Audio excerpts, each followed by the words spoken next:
반갑습니다. 12월 10일 금요일 큐티 스케치 시간입니다.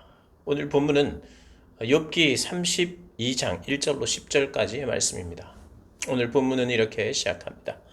욥이 자신을 의인으로 여김으로 그 세 사람이 말을 그치니 람 종족 부수 사람 바라겔의 아들 엘리후가 화를 내니 그가 욥에게 화를 내면 욥이 하나님보다 자기가 의롭다 하며 또 세 친구에게 화를 내면 그들이 능히 대답하지 못하면서도 욥을 정죄함이라.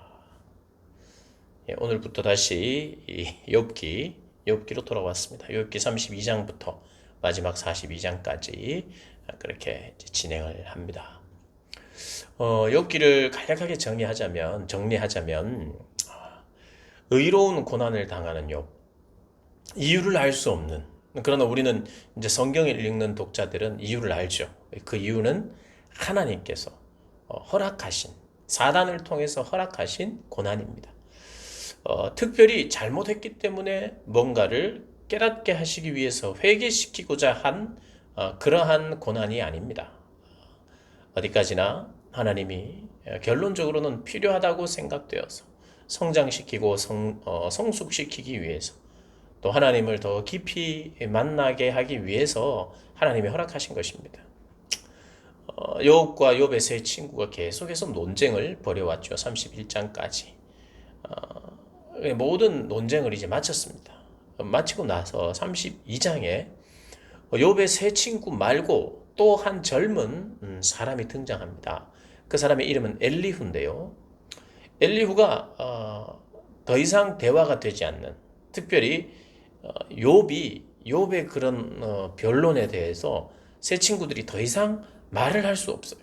왜냐하니까 욥이 자신을 의인으로 여기기 때문에 세 사람이 말을 이제 그쳤다는 거예요. 할 말 안 할 말 다 하고, 네가 또 심한 말도 했는데, 그럼에도 불구하고 끝까지 욥이 나는 의롭다, 나는 의인이다, 이렇게 이야기하고 있기 때문에 그들의 이야기를 마쳤다라고 이야기를 하고 있습니다. 그 이야기를 마치자 이제 한 사람이 등장합니다. 그의 이름은 엘리후인데요.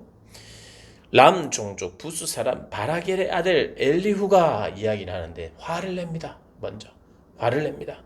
화를 낸 이유는 두 가지인데요. 하나는 대상에 따라 다른 거죠. 뭐 두 가지라기보다는 욥에게도 화를 내고 세 친구들에게도 화를 냈다. 그 화를 냈다는 것이 뭐 굉장히 고함을 지르고 뭐 이랬던 것은 아닌 것 같아요. 이제 분한 마음이 들었고, 그 분한 마음이 욥을 향해서도 들고 세 친구들을 향해서도 들었던 것 같아요. 그 이유를 보니까 엘리후가 화를 냈는데, 그가 욥에게 화를 내면 욥이 하나님보다 자기가 의롭다 하니까, 그러니까 하나님에 대한 의분이 있는 거예요. 하나님을 믿고 섬기고 하나님을 사랑하는 자로서 가지는 불의에 대한 의로운 분노, 하나님에 대해서 제대로 설명하지 못하고 제대로 반응하지 못하는 그들을 보면서 안타까워했어요. 그러니까 이 엘리후의 입장은 하나님 앞에서 이게 무슨 말이냐? 욥도 그렇고 욥의 세 친구도 그렇고 하나님을 제대로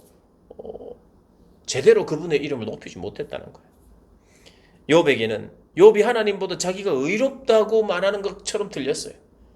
나는 정말 잘못 없다고 계속해서 일관되게 주장하니까 그것도 하나님 앞에서 잘못된 태도요. 그래서 화를 냈고, 두 번째, 세 친구에게 화를 내면 3절에 능히 대답하지 못하면서도 욥을 정죄합니다.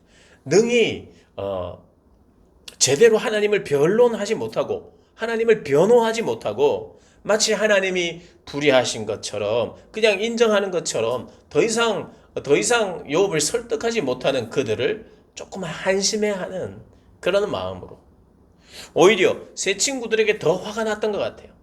욥이야 지금 계속 뭔가는 우기고 있는 것 같은데 이 세 친구들이 제대로 뭔가 대응을 못하는 것 같아서 오히려 세 친구에게 더 화를 내는 것 같아 보여요.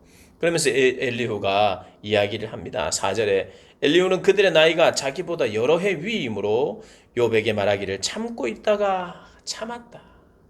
그 엘리후는요 갑자기 32장에서 등장합니다. 언제 언제 그들의 대화 속에서 대화하는 현장에 왔는지는 몰라요.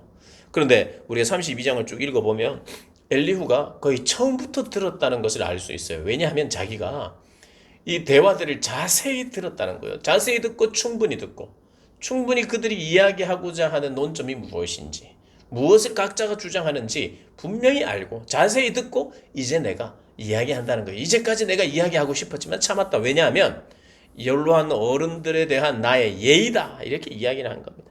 자기보다 여러 해 위이기 때문에. 욥에게 말하기를 참고 있다가 세 사람의 입에 대답이 없음을 보고 이제 더 이상 세 사람이 이 말을 그치니까 이제 화를 자기가 냈다는 거예요. 결국에는 나이 이야기를 합니다. 나이가 많아서 나보다 다 많아서 내가 연로하신 어른들에 대한 존중의 의미로 나는 그렇게 참고 있었다. 그리고 나보다 연륜이 있으시니까 나보다 지혜가 있겠지라고 생각하고 기대하는 면도 있었다. 아마도 연륜이 많은 자가 지혜를 가르칠 수 있을 것이라고 생각하고 듣고 들었는데 그게 아니더라는 거죠. 그러면서 이제 내가 젊지만 이야기를 한다. 참된 지혜가 노인들에게만 있는 것이 아니다. 노인이라고 해서 나이가 들었다고 해서 지혜가 저절로 생기고 깨달아지는 것은 아니다. 나이가 들면서 저절로 생기는 것이 지혜가 아니라 참된 지혜는 전능자의 숨결. 참 지혜는 하나님으로부터. 8절에 보니 사람의 속에는 영이 있고 전능자의 숨결이 사람에게 깨달음을 주시다니 어른이라고 지혜롭거나 노인이라고 정의를 깨닫는 것이 아니니라. 지혜로운 자는 또 지혜롭게 되고 싶다면 그는 하나님을 경외해야 되고 하나님 안에 있어야 된다. 하나님 안에 거해야 한다. 하나님으로부터 우리는 지혜를 얻는 것이다. 정말 그렇습니다, 여러분. 노인의 지혜도 존중받을 만하요. 세상에 많은 경험들을 하신 분들, 그리고 세상에 많은 지식을 가지신 분들의 그런 그들이 가진 통찰력이나 이런 걸 무시해서는 안 돼요. 그러나 참된 지혜는 언제나 하나님으로부터 온다는 것을 우리가 인정하면서 이 엘리후가 내가 한번 하나님을 제대로 변호 한번 해보겠다. 내가 제대로 한번 하나님을 높여보겠다라고 그런 의미로 엘리후가 시작을 합니다. 그러나 엘리후 역시도 좀 더 지혜로워 보이긴 하지만 여전히 욥에 대한 제대로 된 해석, 욥을 대하시는 하나님에 대한 제대로 된 변론은 못하죠.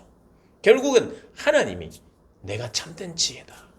어떤 면에서는 엘리후가 참된 지혜가 하나님으로부터 온다고 말을 하면서 하나님이 등장하시기 전에 한번 다리를 놓는 그런 역할을 하는 것 같긴 해요.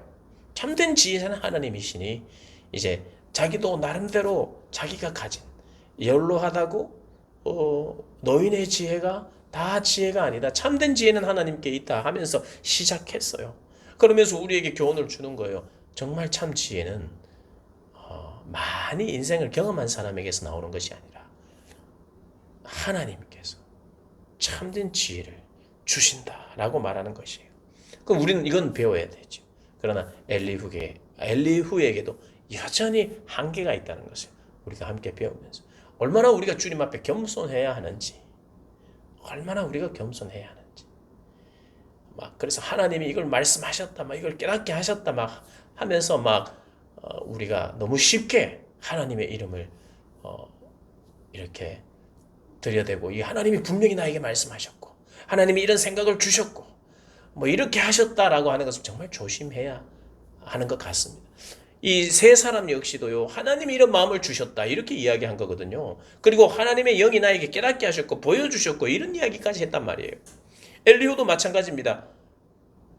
하나님이 지혜를 주시는 것이고 하나님이 깨닫게 하신 것을 내가 말한다. 내 말은 맞다. 들어야 된다. 이게 하나님의 말이다. 이런 입장이에요. 그래서 여러분, 우리가요, 모든 것이 지나고 나서 하나님의 뜻이 이루어진 모든 지나고 나서 이건 하나님의 뜻이었다. 하나님이 나를 이렇게 인도하셨다라고 말해야지.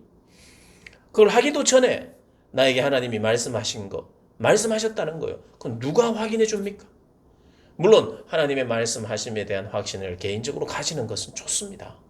하나님이 분명히 말씀하시고 확신을 주시는 것, 그건 있을 수 있죠. 그러나 언제든지 그것은 다른 이들에게 표현할 때는 그것이 온전히 이루어진 뒤에, 그렇게 하나님이 말씀하고 깨닫고 그런 마음을 주신 것이 이루어진 이후에 이것이 어떤 결과를 내었고 어떤 열매를 주었고, 여러분 어떤 일을 할 때 내가 기대하는 것과 그 일을 이루시고 나서 하나님이 기대하시는 건 좀 다를 수가 있어요.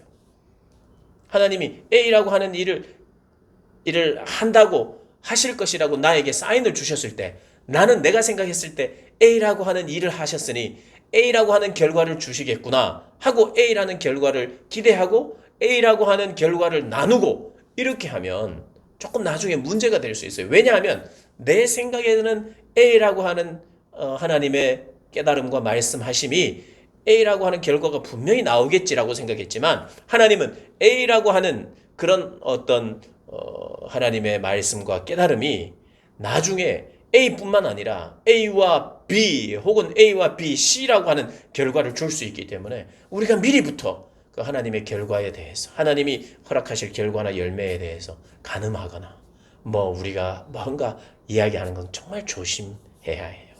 조심해야 돼요. 그러나 이들에게 문제는 뭐였냐면 하나님에 대해서 확신했어요. 모든 것이 이루어지고 하나님이 홀로 영광 받으신 후에 우리가 그렇게 해도 늦지 않는데 미리 틀린 것을, 확신을 가지고 하나님의 이름으로 이야기했단 말이에요. 이것이 큰 그들의 착각이거든요. 나에게 주시는 모든 생각과 마음과 이런 것을 모아서 권면하기도 하지만 교만해서는 안 됩니다. 섣부른 확신을 빨리 해서는 안 돼요. 언제나 끝나고 열매를 맺고 지나고 이게 하나님이 하셨습니다. 모든 것이 하나님의 은혜입니다. 라고 말하는 게 우리의 입장이어야 합니다. 그런 입장을 늘 견지하시는 여러분들 되시기를 주님의 이름으로 축복합니다.